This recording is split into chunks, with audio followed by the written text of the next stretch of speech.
සෑහෙන දවසකට කලින් වරුණීස් වර්ල්ඩ් කියන YouTube නාලිකාවේ වරුණි අක්කා සිංහල අච්චාරුවක් හදන වීඩියෝ එක දැකලා මං හිතුවා අච්චාරු හදන්න මෙච්චර ලේසිද කියලා. ඉස්සර අපේ අම්මලා සිංහල අච්චාරුවක් හදනවා දැක්කදී අපි හිතන්නේ ඒක හරි ලොකු දෙයක් කියලා. මං හිතන්නේ මැරිකලාට පස්සේ මගේ මානසිකත්වය ටිකක් වෙනස් වෙලා ඇතිනේ. ඒකත් එක්කද කොහෙදෝ අර වීඩියෝ එක දැක්කදී මට හිතුණා අච්චාරු එක මෙච්චර ලේසියෙන් හදන්න පුළුවන් කියලා. ඉතින් ඊටත් සෑහෙන කාලයකට පස්සේ මහත්තයාගේ ගෙදර කට්ටිය යාපනයේ ගිහිල්ලා අම්මා මට ලුණු වගයක් ගෙනත් දුන්නා. ඒ ටික දැකපු ගමන් මට මතක් වුණේ එදා වරුණි අක්කගේ සිංහල අච්චාරුව. චූටි චූටි ලුණු අච්චාරු වලට දැම්මම හරි ලස්සයිනේ. ඉතින් ඒ හින්දා ඔන්න මම හිතාගත්තා රසම රස සිංහල අච්චාරුවක් හදන්න ඕනේ කියලා. මීට කලින් කවදාවත් මම තනියම සිංහල අච්චාරු හදලා නැහැ. ඒ වුණාට ඉතින් ඔන්න මුලින්ම අඬ ලුණු ටික සුද්ධ කරන ගමන් වැඩේට බහැලයි තියෙන්නේ. මේ වගේ චූටි රත් ලුණු සුද්ධ කරද්දී ඒකේ සැර අනිත් ලුණු වලට වඩා ගොඩාක් වැඩි. ඒ හින්දා මම මුලින්ම කරේ ලුණු ගෙඩි ටිකේ දෙපැත්ත කපලා වතුර එකකට දාගත්තා. ඒකෙන් සැර චුට්ටක් විතර අඩු වෙනවා. එහෙම නැත්නම් ඉතින් මීටත් වඩා අඬ තමයි මේ වැඩේ මට කරන්න වෙන්නේ. ඔන්න ලුණු ටික සුද්ධ කරලා ඉවරයි. ඊට පස්සේ අනිත් එළවලු ටික කපා ගන්න කලින් මම දැන් ලෑස්ති වෙන්නේ අබ ටිකක් පෙඟෙන්න දාන්න. මොකද මේ අච්චාරුවේ අවශ්‍ය ද්‍රව්‍ය ටිකට අපිට පේස්ට් එක හදා ගන්න ඕනේ. ඉතින් පේස්ට් එක හදාගද්දී අපිට අබ මූලිකම ද්‍රව්‍යයක් විදියට ඕනේ වෙනවා. ඉතින් අබ ටික කලින්ම විනාඩි 5-10ක් හරි චුට්ටක් පෙඟෙන්න දැම්මහම ඉක්මනට බ්ලෙන්ඩර් කරගන්න පුළුවන්. මම මේකට දැම්මේ විනාකිරි. විනාකිරි දාපු නිසා ලෝහ හැන්දක් පාවිච්චි කරන්නේ නැතුව ලී හැන්දෙන් පොඩ්ඩක් කලවම් කරලා ඒ ටික පැත්තකින් තිබ්බා. අච්චාරු පේස්ට් එක හදාගන්න මට සුදු ලුණු ටිකක් ඕනේ. ඉතින් සුදු ලුණු බික් 4ක් විතර අරගෙන බ්ලෙන්ඩර් කප් එකේ විනාඩි 5-10ක් තිබ්බ අබ ටිකක් දාලා සුදු ලුණු ටිකක් දාලා බ්ලෙන්ඩර් කරගන්න තමයි ලෑස්ති වෙන්නේ.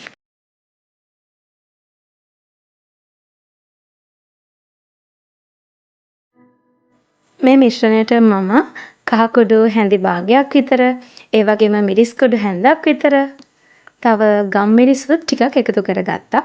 ඉතින් මේ වගේ ප්‍රමාණ නම් මම හිතලා තමයි ගත්තේ. ඔයාගේ ගෙදර කට්ටිය ගොඩක් සැර කනවා නම් මේ විදිහට හැදුවොත් ඔයා සැර ඔයාට හිතන විදිහට බලලා දාන්න. ඉතින් ලුණු කුඩු ටිකක් දාගත්තා. ඒ වගේම පොඩි පැණි රහකුත් අච්චාරුවට තියෙන්න ඕන නිසා ඔන්න සීනි චුට්ටකුත් එකතු කරගත්තා. දැන් අපි මේ ටික බ්ලෙන්ඩර් කරගමු. ඔන්න ඉතින් බ්ලෙන්ඩර් කරාට පස්සේ තියෙන්නේ මේ විදියට. මේ වෙලාවේ මේකෙන් පුදුම තරම් සුවඳක් එනවා. අර සිංහල අච්චාරු කියලා කිව්ව ගමන් අපිට මතක් වෙන සුවඳක් තියෙන්නේ. ඒ සුවඳ එන්න හේතුව මෙන්න මේ පේස්ට් එක තමයි. ඒ සුවඳමයි මේ පේස්ට් එකෙන් එන්නේ. ඉතින් මම මේ පේස්ට් එක භාජනයට දාගත්තා. බ්ලෙන්ඩර් එකේ වැදුණු ටික මම විනාඩි ටිකක්ම දාලා මේ විදිහට සෝදලා මේකට දාගත්තා. ඔන්න මේක බ්ලෙන්ඩර් කරගත්තට පස්සේ ඔයාට පුළුවන් මේකේ රස බලලා ලුණු මදි නම් ලුණු දාගන්න, සීනි මදි නම් සීනි දාගන්න. ඒ ඕනම දෙයක් ඔයාට වෙනස් කරගන්න පුළුවන්. ඔන්න ඉතින් මගේ මික්ස්චර් එක පොඩ්ඩක් පැණි රස මදි කියලා මට හිතුණා. මම පැණි රහ කන වැඩිදත් මම දන්නේ මට මදි කියලා හිතුණා. මම ඉතින් ඔන්න සීනි චුට්ටකුයි තව ලුණු චුට්ටකුයි දාගත්තා. මම මේ මික්ස්චර් එක කලින් හදලා තිබ්බේ මේක පැය භාගයක් විතර මේ විදිහට තියෙන්න දෙන්න ඕනේ. ඉතින් මම මේකට තව චූටි දෙයක් එකතු කරගත්තා. ඒ තමයි මුරුංග පොතු කෑල්ලක් තරලා. මට ඒක කියන්න බැරි වුණා. ඔයාලත් හැදුවොත් අනිවාර්යෙන් ඒක දාගන්න. ඊළඟට මම දැන් මේ ලෑස්ති වෙන්න ඕන ගස් ලැබු ගෙඩිය කපා ගන්න. ඔක්කොටම කලින් ගස් ලැබු ගෙඩියේ නැට්ට කපලා මේ විදිහට කිරි ටික අරගත්තා. මම ඔයගලන්ට කිව්වානේ මීට කලින් මම කවදාවත් සිංහල අච්චාරු හදලා නැහැ කියලා. ඉතින් සිංහල අච්චාරුව හදන වීඩියෝස් ගොඩක් බැලුවා. ඒ වගේම මගේ ලොකු අම්මගෙන් මම ලොකු අම්මා කියන්නේ මගේ අම්මගේ අම්මට ඒක වැරදි ඇති නම චූටි කාලේ ඉඳන් පුරුදු වෙලා තියෙන එහෙම කියලා. ඉතින් එයාගෙනුත් අහගත්ත මේක හදන විදිය. ඒ ඔක්කොම එකතු කරලා අවසානයේ මේ රෙසිපිය තමයි හදාගත්තේ. ඉතින් ඔන්න මම ගස් ලැබු ටික කපිද්දී අපේ මහත්තයාට දුක හිතලා මම කුස්සියට වෙලා තනියම වැඩ කරනවා කියලා එයා ඇවිල්ලා මට ගස් ලැබු ටික කපලා දුන්නා. ඉතින් ඔන්න පේනවනේ එයා මට පේන්න එක එක වැඩ කැලි දදා ගස් ලැබු ටික කපන ගමන් තමයි ඉන්නේ. ඉතින් මං හිතුවා ඒ වෙලාවේදී මට අනිත් දේවල් ටික විනාකිරි වල තඹ ගන්න පුළුවන්නේ.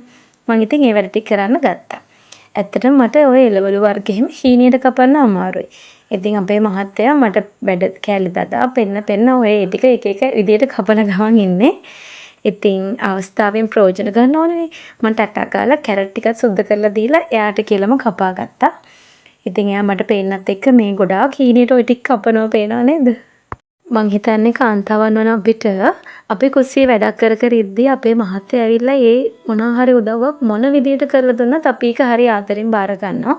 මොකද මං හිතන්නේ ඔක්කොටම වඩා අපිට වටින්නේ එයා අපිත් එක්ක ඇවිල්ලා චූටි හරි මොහොතක් එහෙම ඉන්න එක. ඔන්න මම හොඳට වේලිච්ච ඇතිරියක් ලිපේ තියලා ඒකට විනාකිරි කෝප් එකමාරක් විතර දාගත්තා. ඊට පස්සේ ඒකට ලුණු ටිකක් සහ කහකුරු ටිකක් එකතු කරගත්තා. දැන් මම ලෑස්ති වෙන්නේ මම ලෑස්ති කරගත්ත දේවල් ටික මේකේ තඹ ගන්න. තඹ ගන්න කිව්වට ඇත්තටම මේක බ්ලාන්ච් කරනවා වගේ දැම්ම ගත්තා වගේ වැඩක් තමයි කරන්නේ. ඉතින් මම බලපු වීඩියෝස් වල මේකට එක එක ක්‍රම කිව්වා. ඒ කියන්නේ ලුණු ටික විනාඩියක් වගේ බලලා තියන්න කියලා තිබුණා. සමහර වෙලේ එකේ ඉඳන් 20ට ගණන් කරනකම් වගේ වෙලාවක් අන්නේ කියන්නේ තප්පර 20ක් වගේ කියන එක. ඉතින් එහෙම තිබුණා.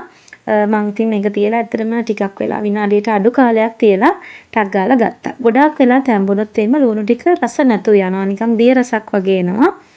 ඒ නිසා යන්තම් තමයි අපි මේ ටික තඹ ගන්න. ලුණු වලට පස්සේ මම දැම්මේ මහත්තයා කපලා දුන්න කැරට් ටික. ඉතින් කැරට් නම් ටිකක් හයි අයිනේ. ඒ නිසා ලුණු වලට වඩා ටිකක් වැඩි වෙලාවක් මම කැරට් ටික තියාගත්තා.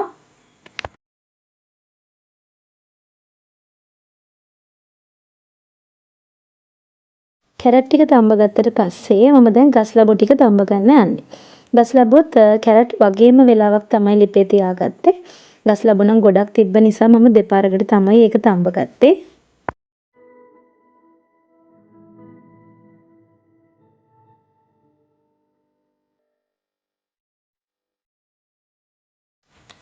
මේ තඹ ගන්නේ අච්චාරුවකට නැතුවම බැරි අච්චාරුවක් ලස්සන කරන මාළු මිරිස්.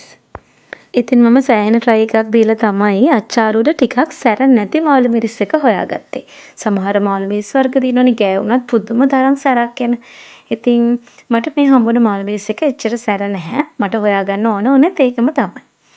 ඉතින් මාළු මිරිස් ටිකක් තප්පර 10ක් වගේ වෙලාවක් තමයි මම තියාගත්තේ. මොකද ගොඩාක් වෙලා තියාගත්තොත් මේකේ පොත්ත නිකන් මැල වෙනවා වගේ වෙනවා. ඔන්න ඊට පස්සේ මම දානවා නැතුවම බැරි අමු මිරිස්. අමු මිරිස් කරල් 25ක් වගේ තමයි මම ගත්තේ. ගොඩාක් ගත්තේ නැහැ. ඇත්තටම මම නම් අච්චාරු ඇදුවට මිරිස් කන්නේත් නැති තරම් මම ඔය ලුණු ගස් ලබු මාළු මිරිස් වගේම තමයි කන්නේ. මේ ටිකත් තප්පර 10ක් වගේ මම මේ විදිහට බ්ලාන්ච් කරගත්තා.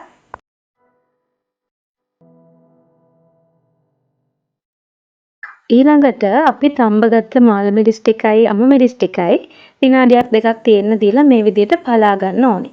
එතකොට තමයි අපේ පේස්ට් එකේ රස ලුණු ඒ වගේ දේවල් හොඳට මේ මිරිස් ඇතුළට යන්නේ වගේම මිරිස් වල සැරත් අපේ අච්චාරුවකට එන්නේ. ඉතින් මම මේ විදිහට ටට්ටක් ගාලා ඒ ටික පලා ගත්තා.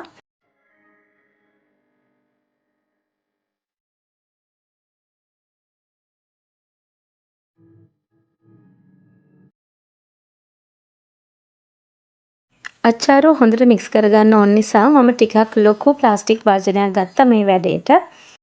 මේ තියෙන්නේ අපි කලින්ම හදාගත්ත අච්චාරු පේස්ට් එක. ඉතින් ඔයාලට හිතෙනවා නම් මේක දියගතිය මදි කියලා මේ වෙලාවේ තව විනාගිරි ටිකක් එකතු කරගන්න පුළුවන්. ඔන්න ඊළඟට බ්ලාන්ච් කරගත්ත ඔක්කොම දේවල් ටික මම මේකට දාගන්නවා. ඉතින් බලන්නකො මේ වෙද්දී අර විනාගිරි කහයි දාලා මේ ටික තඹගත්ත නිසා හරිම ලස්සන කලර් එකක් ගෝල්ඩන් කලර් එකක් මේ ඔක්කොටම ඇවිල්ලා තියෙනවා. අච්චාරුව කනවට වඩා මට නම් මේක දැක්කම හරි ලස්සනයි කියලා. ඉතින් බලන්නකො කොළ පාට මිරිස් ටිකත් ඒකට වැටුනම හරිම ලස්සනයි. ඔන්න දැන් මම හදාගත්ත පේස්ට් එක මේ ඔක්කොටම උඩින් දාගන්නවා. ඊට පස්සේ ඉතින් මේ මිශ්‍රණය හොඳට කලවම් කරගන්න ඕනේ. මම දැකලා තියෙනවා අපේ අම්මලා ඉස්සර ගෙදර මේක හදද්දි අතින්ම තමයි අනන්නේ. නැත්තම් හොඳට කලවම් වෙන්නේ නැහැ කියලා.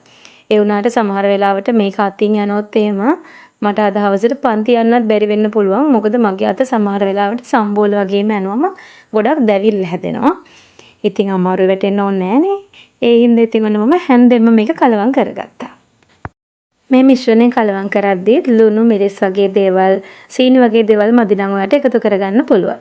ඔන්න ඉතින් මට ලුණු ටිකක් මදි වගේ තේරුණා. මොකද අර හැම කෑල්ලකම ඉතින් අපේ පේස්ට් එක වදිනවනේ. හරි. ඔන්න දැන් අච්චාරුව හදලා ඉවරයි. මම මේක දාන්න මගේ ළඟ තිබුණ මුට්ටියක් හොඳට සෝදලා වේලලා තෙත හිඳවලා ගත්තා. තෙත එකකට කවදාවත් දාන්න එපා. අච්චාරුව ඉක්මනින් නරක් වෙනවා. අපිට වැඩි දවසක් තියාගන්න බැරුව යනවා. මම මේ අච්චාරුව හැදුවේ අපි දෙන්නටයි අපේ මහ ගෙවල් දෙකටයි දෙන්න කියලා හිතාගෙන. ඉතින් මම තව දන්න ආන්ටි කෙනෙක් ඉන්නවා. එයා හරි ආදරෙන් අම්මා කෙනෙක් වගේ මට සලකන කෙනෙක්. ඉතින් ඒ වගේම එයා ගොඩාක් වෙලාවට කෑම බීම හැදුවම උනත් මට දීලා තියෙනවා. ඉතින් මං හිතුවා මම හදපු දේකුත් ආසාවෙන් එයාට දෙන්න ඕනි කියලා. ඉතින් මුට්ටියට අච්චාරු ටික දාන ගමන් මං තව භාජනයකුත් අරගෙන එයාටත් මේකෙන් ටිකක් වෙන් කරගත්තා. හවස පන්ති යන ගමන් ගිහින් දෙන්න ඕනි කියලා හිතලා. ඉතින් මේ අච්චාරුව අද කනවට වඩා හිත කෑවොත් තමයි රස වැඩි. නමුත් අපි මේක ඔක්කොම විනාකිරි වලින්ම තම්බලා ගත්ත නිසා අද උනත් කන්න පුළුවන්. භාජනයේ අඩේ ඉතුරු වෙන පේස්ට් එකත් ඔක්කොම මේකට දාගන්න ඕනේ. එතකොට තමයි මේක හොඳට තැම්බිලා තවත් රස වෙන්නේ. මම මුට්ටිය මේ විදිහට කඩදාසි කොලයකින් පොඩ්ඩක් හිර කරලා බැඳලා තමයි වැහුවේ. මොකද මට හිතුණා නිකම්ම වහනවට වඩා ඒක හොඳයි කියලා. ඔහොම ඉතින් මං පළවෙනි වතාවට සිංහල අච්චාරුවක් හැදුවේ. ඉතින් සිංහල අච්චාරු හදන්න දන්න කට්ටිය මගේ ක්‍රමයට වඩා වෙනස්කම් තියෙනවා නම් රසවත් ක්‍රම තියෙනවා නම් ඔන්න මට කමෙන්ට් එකක් දාලා කියන්න අමතක කරන්න එපා. ආයෙත් මේ වගේ වීඩියෝ එකකින් ඔයාලා බලන්න එනකන් මං ගිහින් එන්නම්. ඔයාලා හැමෝටම සුබ දවසක්.